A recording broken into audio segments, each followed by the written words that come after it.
What you gonna do? Wrestling God. Legend Killer. WBCB presents That's cool. Are you talking to me? Pro Wrestling Radio. Come get some! Can you feel it? Hold the damn phone! Call in with a question or comment 6, 1.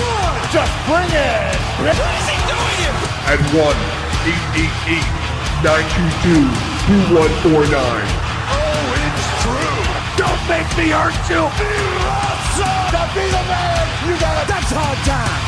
I hate your ever. And now your host of the show, That's how I roll. Eric Bartula.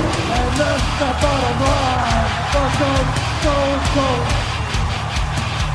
Well, you know, also my writer, Ole Anderson, he said, let's do it different.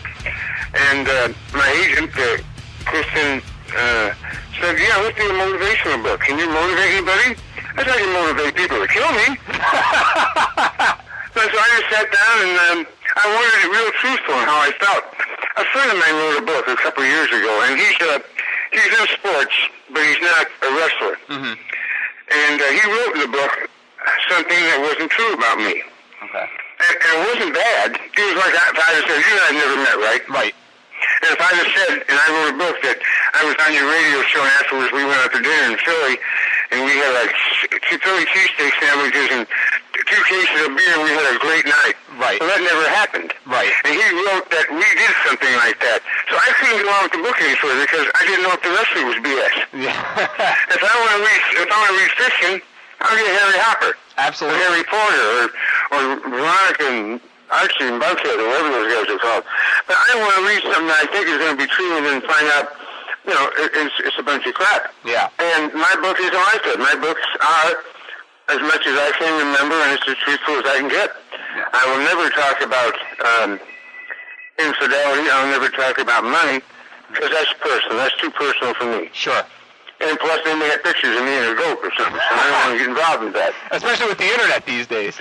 Oh, a picture of me and more. Yeah. And me. Yeah. My goodness. And you know what's funny about that, Bobby? It's funny you bring that analogy up because Larry King actually, they called him on the carpet, I think it was several years ago, where he wrote that he had dinner and grew up with Sandy Koufax, and Sandy Koufax said, I never met the guy. Yeah, and that ruins all your credibility. Yeah. It does to me.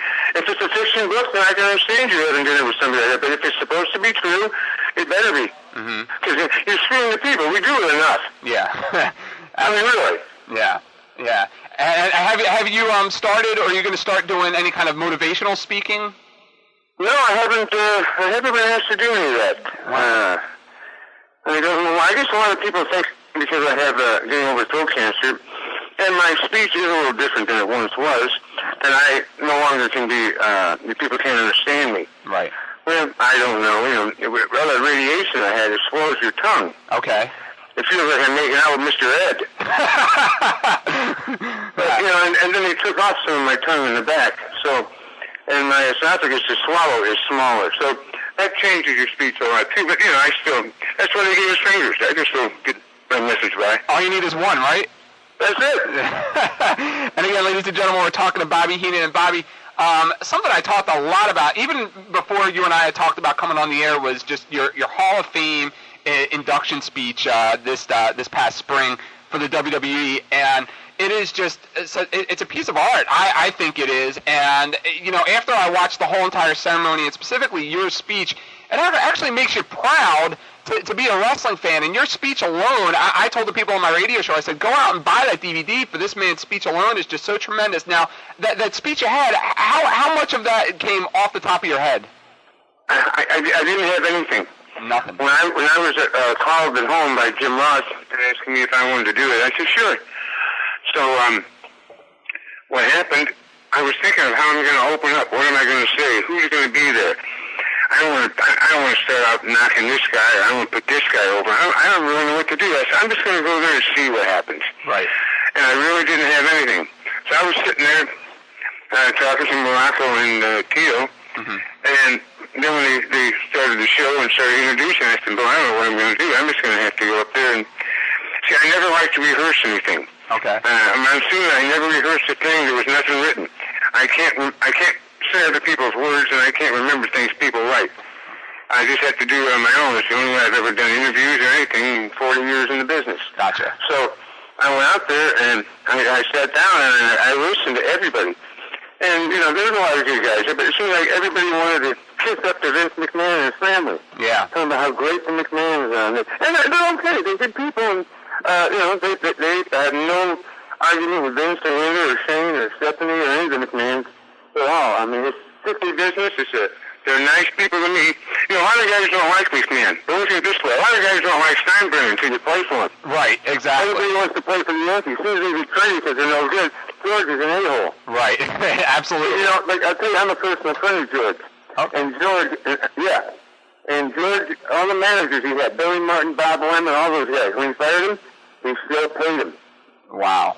He still kept him on the payroll. There was a school bus on the road here one night, broke down, going towards Orlando. About 50 kids on the bus. Mm-hmm. Steinbrenner's driving to Orlando for something. He pulls over at a McDonald's and goes by about $500 worth of burgers, brings them back, gives them to the bus driver, and drives away. Did he really? That's right. Wow. There's a lot of things nobody knows about. Vince's father would step in the road at diners or at a Denny's and have breakfast in the morning, and there'd be a family in there. Maybe got 5 or 3 or 4 kids or something. Senior would go over and pick up the guy's check, let the guy know and pay and leave. Wow. So there's a lot of things that McMahon's do, a lot of people do that people don't understand. And the reason people don't like Vince is because they're not being used by Vince. Yeah. And the ones that are being used by Vince think Vince is stealing from you. Why would you work for somebody that's stealing from you? Right. Quit and go home. Wash dishes. You're right. That's You're absolutely right. So I went up there. I wasn't going to say a whole lot about McMahon's or anything.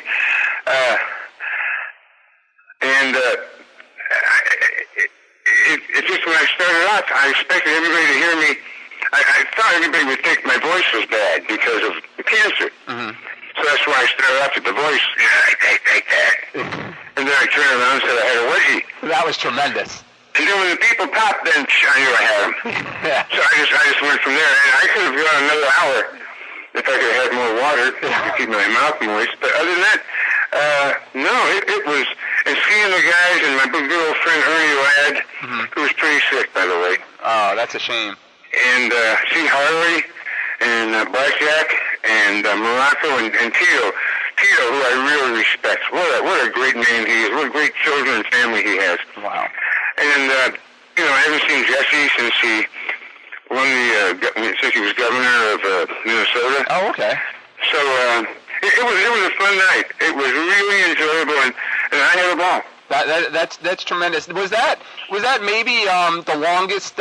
Was that the longest speech that you'd ever given wrestling related in your career? I've never given one before. Okay, there you go. Never had to. I just did interviews, or I did the opening for Primetime, or the opening for Raw, or something like that. A 30-second or a minute and a half open. I don't know how long I talked. A couple minutes, I guess, 3-4 minutes, maybe. I don't know. Yeah. But it was going good, and it was fun. And like I said, I could have gone longer, but I realized I was stepping on other people's time and stuff. But no, I could have. It was fun. Yeah. You know, a lot of people said, like, where is the Wrestling Hall of Fame? I said, well, you know where Cooperstown is? And they said, yes. I said, it's nowhere near it. You know, Cooperstown don't mean nothing to the guys in the NFL. Right. And Akron don't mean nothing to the guys in baseball. Right. And Wrestling Hall of Fame means nothing to anybody that isn't a wrestling fan or a wrestler. Sure. And the fans like it. I liked it. It was, somebody honored me, which no one ever did before, and I thought it was an honor, and I thought the fans should be entertained, and it was fun. And what I really liked about it too, you know, it came off really classy. They didn't pull any shenanigans like in the past and things like that. The whole event seemed really classy.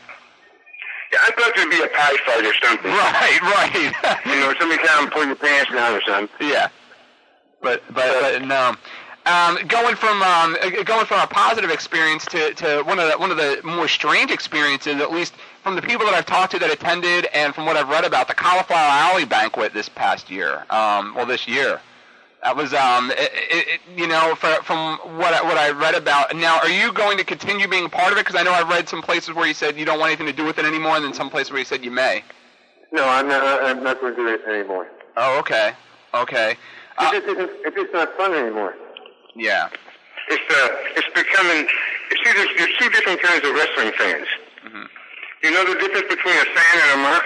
What's that? A fan will come up to you and say, what a great match here. Really enjoyed the show tonight. Yeah. A mark wants to find out where you live and move into your house with you. And that's the truth. All those guys there want to be wrestlers that'll never make it. Yeah. And the people that come around, and then to have to deal with some of the wrestlers from the past, which turned my stomach. Yeah. And it's not fun anymore. It's just not fun. So I'm not gonna. I was in the hospital, and they told me I had cancer, and I'm lying there in bed, and I said, if I ever get out of here, I'm never going to do nothing I don't want to do again. Yeah. And that's one of them. I respect Red Bastien and Nick Bockwinkel.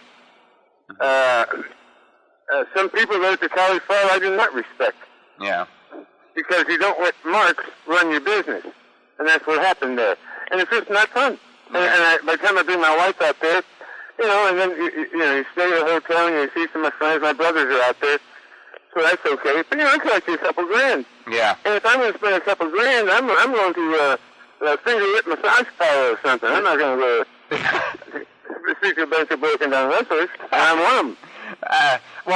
Has that been the most refreshing part of this whole new phase in your career post WCW, is being able to do what you want and have fun doing it? Oh yeah, because I know what I'm going to make now. Yeah. And I don't have to be sent to some place on a map that doesn't have some town that doesn't have you can't find on a map. Yeah. I don't have to change planes 4 times and do it. I do what I want to do now. This is my fee. If you want to pay it, I'll do it. If you don't, fine. I don't care. Yeah. I don't need the money. I'm just doing it to have fun and get out of the house. If I stay home another couple months, I'm going to turn into OJ here. I can only sit in my shirt so long and watch Judge Judy without going nuts. I can imagine. And again, we're talking the 2004 WWE Hall of Fame inductee, the legendary Bobby the Brain Heenan. Bobby, when you were on the radio show last year, you had talked about all the good people and all of your former coworkers and employers that had called you when you were in bed with the cancer. And you said at the time, and you were really disappointed about it, that you had not heard from Vince. Did he eventually call you before your Hall of Fame induction? No. And if Vince had to call everybody that was sick, he'd be on the phone all day and couldn't run his business. And there's some guys that just don't. When Larry Henrig's son died, Kurt, mm-hmm. he was here in Tampa. Okay, yeah. And I got a phone call from Wade Boggs' wife. Wow. And she called me and she said, did you hear anything about Kurt? And I said, what do you mean, Debbie? And she said, I just got a call from his wife saying that the police came and said he died here in Tampa. And I didn't even know Kurt was in town. Right. Wow. So I said, every Christmas, and in the summer, Kurt and I would go play in Wade's golf tournament, and we'd go to his house at Christmas and have a party and stuff. We always have a good time with Wade. He did a lot of things for Kurt and wrestling, too. He did the Mr. Perfect stuff with him. Oh, yeah. So I called Wade back, and no one knew anything. So about, the internet and a half hour later, everybody was calling and knew everything. And, I never talked to Larry Hennig until I saw him in March this year. Wow. You know why? Why? If you lose your wife, that's kind of expected. Or if you lose your husband, that's expected. But when you lose a child, what can I say? I'm sorry? He knows I'm sorry. Yeah. My condolences? He knows that. If there's anything you need, I can't not tell a father, I'm sorry he lost his son or his child. I didn't know what to say. And I've known Larry and Kurt since 1967. Wow. Almost 40 years. I watched Kurt go to school when Larry and I and Barciak would leave to go to the town in the morning. Yeah. And I didn't know what to say. Vince probably is a kind of a person that just doesn't call and doesn't like to hear bad things. Yeah. But he was pleasant to me. He was polite to me. They honored me. The night before, they took care of me at WrestleMania. I had no problems at all. Some people just aren't like that, and I understand now why you can't call sometimes. What are you going to say? Yeah. So that's okay. He's out of the world, though, but that's okay. Are you going to be doing anything special with the WWE anytime soon, or? Nope, I haven't heard anything. Mm-hmm. I told him when I left, I said if something comes up and it's not too time-consuming and involves an awful lot of money, I'll do it. Yeah. I said, but I don't want to work every day, and I don't want to schedule. I said, but if you need an ambassador or somebody to go meet and greet people or do something like that, a convention or something, or sign autographs before, WrestleMania. I don't mind doing that stuff. Yeah. I don't want to be on camera. I don't want to work anymore, be a manager. I don't want to do commentary. Right. I'm just happy doing what I'm doing now. I'm on my way to the beach right now. It's 92 here in Tampa. I'm going to Clearwater Beach to spend the day there with my wife and family and some friends. We're on the boat a little later on and eat. And that's what I'm doing now. I'm just having a good time. That's tremendous. Well, if it makes you feel any better, it's a thunderstorm in here all day, so. Well, Philadelphia, it needs to be clean a little bit. We need all the help we can get. Sure, it's summer. I like that. I always had a great time at the Spectrum. It's a good time. Sports fans are really good fans there. People mock them a lot just because they're noisy and lousy. And just because they wear T-shirts and their sweat rings on it, and they got goatees and their heads are shaved, and they're swearing and spitting, and that's just the women. That's always a good time. Bobby Heenan, ladies and gentlemen. Before I go to the break, there's been some controversy over the last week or so, and over the last 2-3 weeks, and you'd be a great man to ask about this because you've worked with and been around both of them. I don't know if you're aware, but Ric Flair put out. If you tell me Leon's pregnant, it's not me. Well, that's it. The rumors are dispelled. If he keeps himself with no hair and a mustache, just older ones. And a martini in his hand, right? And a little bitty tuxedo that don't fit. Ric Flair put out a book, a tremendous book. I don't know if have you had the chance to read it? Nope. Okay. He took a lot of knocks at a few people, Bret Hart in particular. And he said in comparing he and Bret Hart that there are no comparisons. He said Bret was not a good worker, and I mean he got real personal with the guy. Now you were obviously around Flair as his manager for the first part of his run, and around Bret from the first time he came into the WWE. I was around Bret in 1979. He lived across the hall from me when I was working for Georgia Championship Wrestling in 1979. Oh wow! Okay. So I've known Bret a long time. So what are your thoughts on something like that? I think it's okay. It's a man's opinion. He has a right to say it.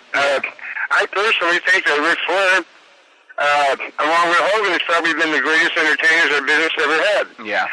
Bret Hart, to me, is an exceptional worker. He's very good. He's crisp. His moves are great. He has a Canadian interview, which is a little laid back. Yeah. You don't really get excited. But his work in the ring as a gentleman, outside the ring, everything, I love the guy. Oh, excellent. And I love Flair, too. You know, Flair wrote the forward for my book. Yeah. So, see, what goes on between Flair and him, maybe that was business. I don't know anything about. Only 2 books I've ever read in my life. What's that? The 3 books. One was called Number 1 by Billy Martin. Okay. One was called Balls, B-A-L-L-S, by Greg Nettles. Okay. The only reason I read those is I was in Japan for 30 days each time. I had nothing to do. and I read Arn Anderson's book. Oh, okay. And I haven't read my own books. You haven't read your own books? No, I wrote them once. I read them. Yeah. I know what's in them. I don't want to read them again. I'm not that vain. I look at the pictures, but that's about it. Arn Anderson's the only book I've read, and I haven't read Flair's yet because I didn't know it was out, I didn't know. I will read it, though. His book I would read. Now, the other guys, I don't want to read a book by a guy who's been in the business 2 years. What's he got to tell me about? Yeah, as a guy that's grown up, I've worked in wrestling for about 10 years, and I grew up, watching wrestling since I was 8. I feel the same way when a lot of guys that haven't been around too long, they put out the books. I'm thinking, what is there to talk about, Yeah, all you can talk about is last week on TV. I mean, really. Yeah. And most of the guys today haven't been to other territories because when they started, there were no other territories. Yeah. None of these guys made $25 a week. Mm-hmm. They made money. Yeah. And so they can't compare it to, I started in 65. I was in Tennessee where guys would put a pot roast in tinfoil and put on the engine of their car and drive to a town 300 miles away, put 6 guys in a car because they didn't have enough money to stop and eat. Then they'd take the pot roast out. They'd probably put $1 in a piece, $3 pot roast, and they'd eat that with some carrots, and they'd pull over on the side of the road, picnic area, and that's how they ate. Wow. Then I got my first pay up in Louisville, Kentucky. I almost got killed with $5. I think you told the story last time you were on the air here, and did you write about that as well? I think you wrote about that. Yeah. And I got things to write about. I can talk about who was there: Gene Kaminsky, Pat O'Connor, Buddy Rogers. Who can, say Diamond Dallas, for example. What can he talk about? Yeah. I mean, guys just haven't, they're not top guys, and they been in the business that long, or I don't think are interesting enough for people to want to read about. You know what? I certainly don't want to read about them. You I know don't talk to them. You know what's funny about that is when I had Kurt Henning on the radio show here, who was such a great guest when I had him on. He talked a lot about that with Page's book. At the time, I guess DDP had just put out his book, and he went on for about 5 or 10 minutes, just went off on the whole idea of him putting out a book. See, I never read his book, so I can't knock it. He didn't either. I'm not knocking him. I'm saying, but for his time, like The Rock. The Rock has at least succeeded. Yeah. In them movies. And was at the top of the WWE and WWF. Right. One guy in Miami played football. His father-in-law, his father. I mean, he's got some stories there. Other guys, I started in Philadelphia at my sharp school 3 weeks ago. That's it. Yeah, absolutely. I have to go to a break, but when we come back, I'm going to start taking some calls for you. And I also have a couple of questions. I want to ask you about working for Ole Anderson, because Ole Anderson put a book out too, and as you talked briefly about a couple minutes ago, you worked Georgia Championship Wrestling for a little while. So I want to talk about Ole Anderson a little bit when you Be glad to. Excellent. Be glad to. Excellent. Bobby. I'll tell you about him. Hold on. I got to go to the break. We'll get right to it when we get back on the air. Okay. Excellent. Ladies and gentlemen, we are being honored today by the presence of the legendary Hall of Fame inductee and the author of Chair Shots, Bobby the Brain Heenan. You're listening to the radio show in two places. One, on the internet through my website, ProWrestlingRadio.com, WBCB1490.com, over the air, WBCB1490 AM. Benny the Bum's Crab House and Bar is the place for the freshest crabs. Their seafood is flown in daily, from crabs to flounder and shrimp to lobster. You won't find it fresher or better than at Benny the Bum's. Also offering chicken, steak, sandwiches, and salads. Open daily Monday through Friday from 11 a.m. and Saturday and Sunday from 4. Benny the Bum's has a happy hour every day from 4 to 6. Benny the Bum's Crab House and Bar, 9991 Bustleton Avenue in the Northeast, 215-673-3000. All commentators heard on WBCB express their own views. Their opinions do not necessarily reflect the feelings of others on WBCB, including the staff and management. Hi, Merrill Reese to tell you about a great new WBCB summer show. On Wednesday afternoons at 5, the legendary Bill Campbell broadcasts live at the wonderful Temperance House on South State Street in Newtown. Bill's an absolute treasure, and this show is really special. Stop in and meet Bill Campbell Wednesdays from 5 to 6 at the Temperance House, and hear Bill on your station in Bucks, Burlington, and Mercer counties, 1490 WBCB. Sports makes for some pretty incredible moments. There's drama. Here we go. Hold your breath. The ball is spotted. The kick is away. It's good! There's excitement. Marty Jones on the outside, Lionheart at the rail, and down the stretch they come. And there's happiness. That ball is gone! Say goodbye! This is Wes McElroy. Join me for sports talk that's just a little bit different than the rest of the pack. Sports Night Live every Tuesday and Thursday at 6 and Wednesday from 10 to midnight on 1490 WBCB. And now, back to Pro Wrestling Radio with your host of the show, the voice of Combat Zone Wrestling, Eric Gargiulo. Alrighty, thank you very much. And again, we're going to be taking questions for Bobby the Brain Heenan. How it's going to work is how we've done it similar in the recent weeks, where you're going to come on the air and you could say hello to Bobby the Brain Heenan and state your question or questions, and then at that point we're going to ask you to drop off and listen to the answer, and that way we'll keep the show moving on a fairly quick pace. And again, the phone number to call for questions is 1-888-922-2149. That's 888-922-2149, or locally at 215-949-3232. And again, we're talking with WWE Hall of Fame inductee Bobby the Brain Heenan. And Bobby, we were talking briefly about Ole Anderson and Georgia Championship Wrestling before. What was it like working for Ole? Let me explain something about Ole Anderson. I'll tell you the whole story right from the top, if you got a minute, right? Oh, yeah. Okay, Ole Anderson comes off like he was a big star in this business. Yeah. Ole Anderson was nothing but a Southern tag team wrestler. I remember in the late 60s, Ole Anderson would come to Chicago. He's from Minneapolis. His name is Alan Rogowski. Mm-hmm. And he would come to Chicago and ask Vern Gagne, when he was still in the Army, if he could break into the business. I remember him standing in the International Amphitheater in the locker room downstairs waiting to talk to Vern. Mm-hmm. Vern broke him in and then sent him to Calgary. Only two reasons to go to Calgary. It's like Kansas City. in Indianapolis. You go there to start or you go there to die.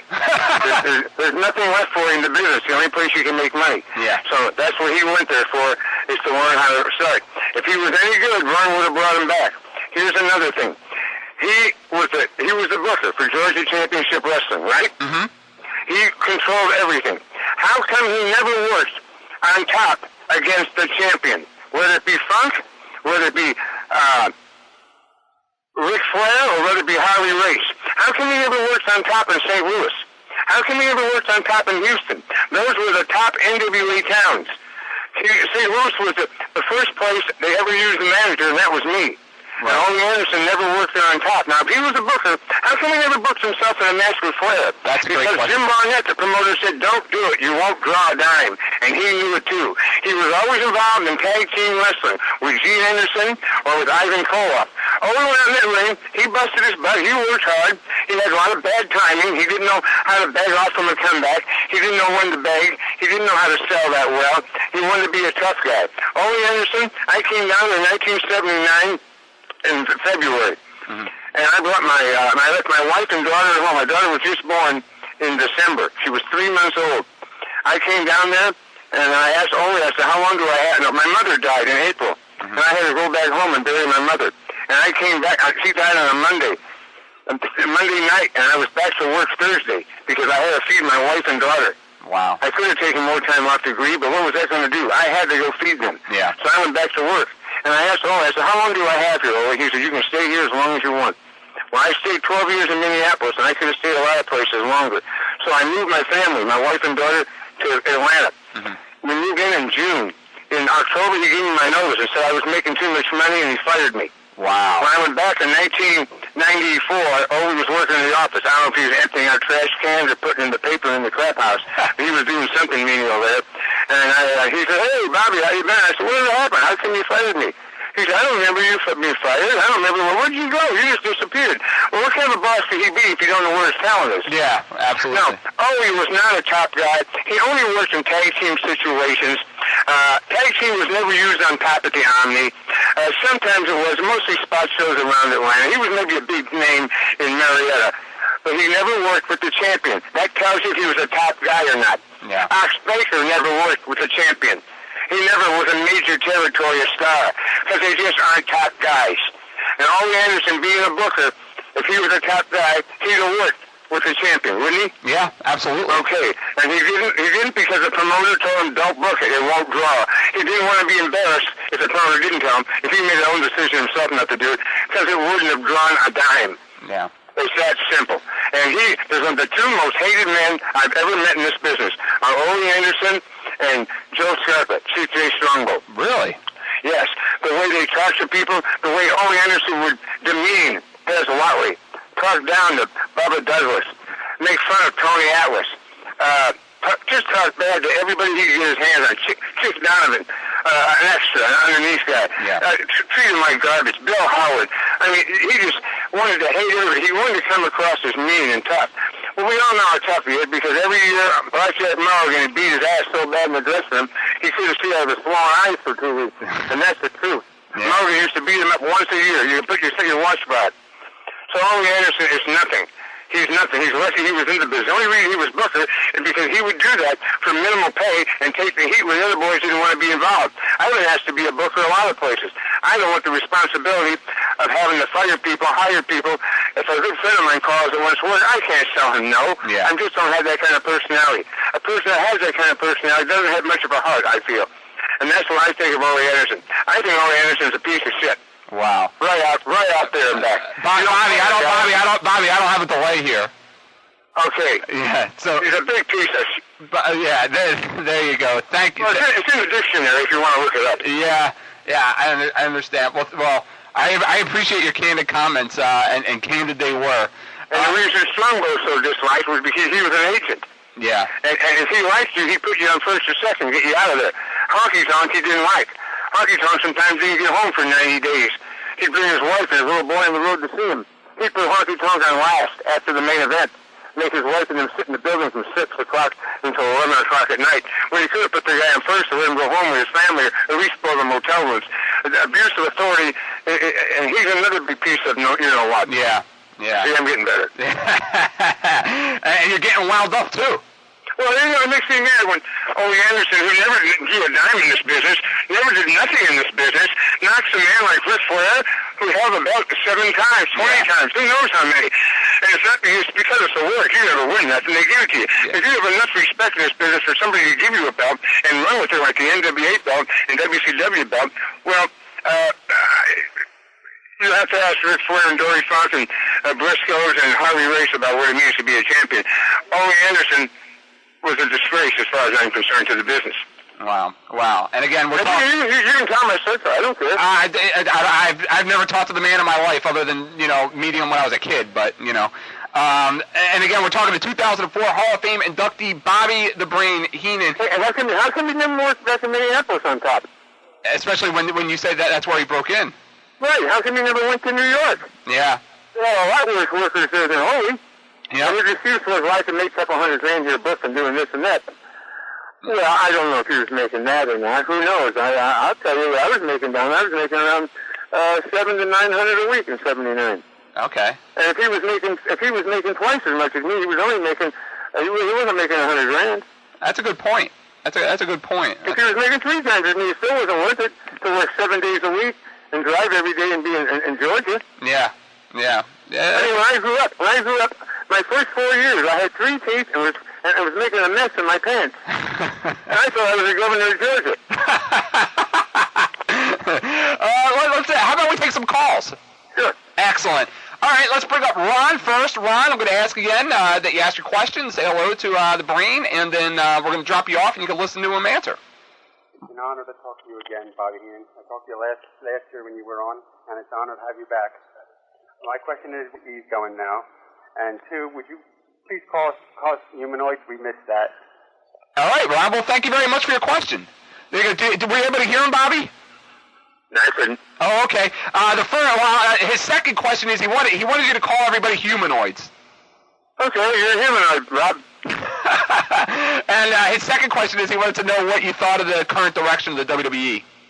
I'm not watching the product. I was in the process of moving in the last couple of months. Oh, okay. I've just been busy doing that, and when I was sick, I didn't stay up that late to watch TV. I was going to bed pretty early. And I don't know any of the guys. You see, if it had been the guys I was in the business with, like the Baron Von Raschke's and Nick Bachman from Ray Stevens, and those guys were still wrestling, I'd really feel bad, and I'd really miss it. Yeah. But the guys in there now, I don't know them, and it's a different business than when I was there. And I don't really know what direction they've come from or are going. Yeah. But no matter what direction they're going, there's an audience for it, because when you got 300 channels, they need programmers, so there'll always be someone that likes wrestling. And wrestling is television. It goes up and down the hills and valleys.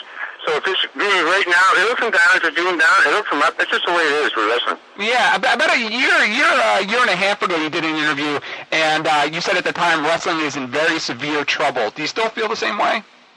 Yeah, because they don't get the fans aren't involved anymore. Yeah. A guy doesn't do an interview. He does a monologue.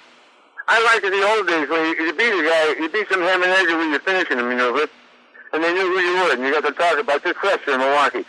He'd come out with a keg of beer on the back, he had smoke a cigar, he would say things like, I'm going to give him mouth-to-mouth restitution, and you knew he was the tough Pollock from Milwaukee. He was the Fletcher. Nowadays, the guys come out, they all got long hair and beard, they look at the guy in the first 7 rows. Yeah. And that's the truth. And they don't get their characters over. You got to have interviews. I think Oakland has to get the guy down there and talk and discuss this and your finishing maneuver and stuff. Just to go out there and to have all these personal issues, I don't think the people want to worry about. There's too many things in life that are personal. We have a war going on. We got people being kidnapped. Yeah. We got people holding up places. We got terrorists. I don't think they're worried about a guy hitting a guy with a chair. Yeah. Do you think it hurts now that there aren't squash matches that they had, back in the day? Oh, yeah. Yeah. Sure it hurts. Yeah. Yeah. It hurts because, the man very seldom gets to use the finishing maneuver. Yeah. And he never jumps on doing interviews. There's always somebody interfering or somebody running away or something. It's never clean and cut. And Yeah. people like that. Absolutely. Even though they knew by watching, Hulk Hogan was going to beat the Brown Owl. But, they still... They want to see him beat it. They want to see you use the finishing maneuver. Yeah. And I think what was good back then, I mean, growing up as a kid, when I would go to the matches, if, I would always wonder, wow, what's going to happen if Big John Studd got Hulk Hogan in the backbreaker, for example, or... You see, there's another thing. Andre the Giant and John Studd. Boy, that was great on paper, didn't it? Didn't look good in the ring. First of all, Andre is not going to be able to press John Studd over his head and give him big bumps. The Studd couldn't take him. Mm-hmm. So now you get two big guys up there butting heads. Yeah. Thank God they had me because Andre could throw me around at the end.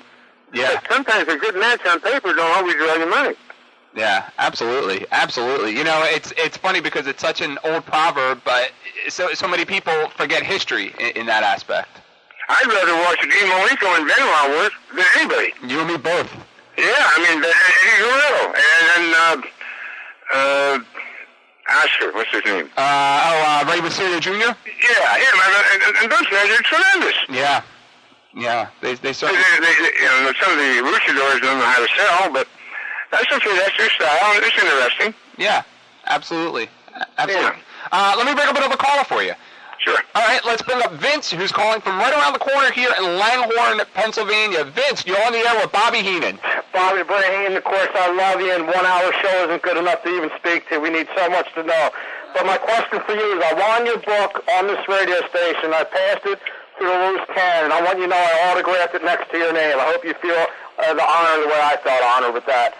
My question for you is, the old-time wrestlers go into the independent leagues. Does it hurt the division of independent leagues, or does it keep on making wrestling going good is one question. And the second question I have, in your book, there was a guy, the voice of AWA, in the wheelchair. Was he in the wheelchair before he started his wrestling career? And if he does, how does that affect people flying around the ring? All right, well, Vince, thank you very much for your question. Thank you. Have a great day. Have a great one. Did you hear him, Bobby? Yes. Okay. The gentleman in the wheelchair, his name is Roger Kent. Yes. And he did a play-by-play in Minneapolis for the AWA in the studio there. And Roger had a bad foot. And I used to always say, it would walk him out to the side. And I always tell Roger, I think he was swimming in a circle. And we'd always laugh about it, but he had foot damage or something. It was like a bad case of gout or something. And I hadn't seen Roger in 20 years, and now he's in a wheelchair. But when he was doing the commentary, he wasn't in a wheelchair then. He had a little trouble getting around. He wasn't fast, but he could walk. Okay. But I guess if you're in a wheelchair, the guys just have to stay away from the table, that's all. Yeah. Yeah. And what else did he ask? He was asking about when the old school, the old time wrestlers, when their run is over in the WWE, and they really don't have a lot left as far as bookings, they go to the independents. And what he wanted to know is, do you think that it hurts the independents because the young guys only have so much ground when the older guys, some of them, and you've seen them, they just come for a paycheck and leave as soon as the show, as soon as they're in there. That's it. And I'll tell you something. These young guys are never going to make it anyplace. Yeah. And I'll tell you why. They may have a heart and desire, but the promoters that run it, they don't care. And I'll tell you why. I've done some independent shows. I'm embarrassed about it. It's like backyard wrestling. Well, here's a bunch of young fat kids or a bunch of kids that don't weigh 110 pounds that aren't in shape. They wear sweatshirts, they wear tennis shoes, they wear stocking caps, they wear earrings, they wear necklaces, and they go out in the ring, and the first thing they do is they jump on the second rope and yell to the people. And they all do the same moves the guy did in the match before him. They're not wrestlers. They're pretending to be. They don't wear wrestling boots. They don't wear wrestling trunks. That's why they don't do any business. People will not pay to see apartment and backyard wrestling, and that's what it is. Yeah. They're not wrestlers. Yeah. They're children. And I realize everybody has to start someplace, but these guys will never make it. Believe me. A 120-pound guy. I was at some guy's show a while back, and he had a 130-pound guy there was an Indian wrestler. And he had like 3 feathers. That was at a chicken hospital, hit by a car. This guy is never going to make it in the business. And these guys don't care if they make it. They just want these guys to work for nothing. And most of these independent guys work for nothing. And I think if you have a name on the card, it helps. Because some of these guys you just don't know because you can't know them. These guys don't have TV. There's no way of advertising your talent. Yeah. But these guys have to get in the gym. They have to get in shape. They look like, they look horrible.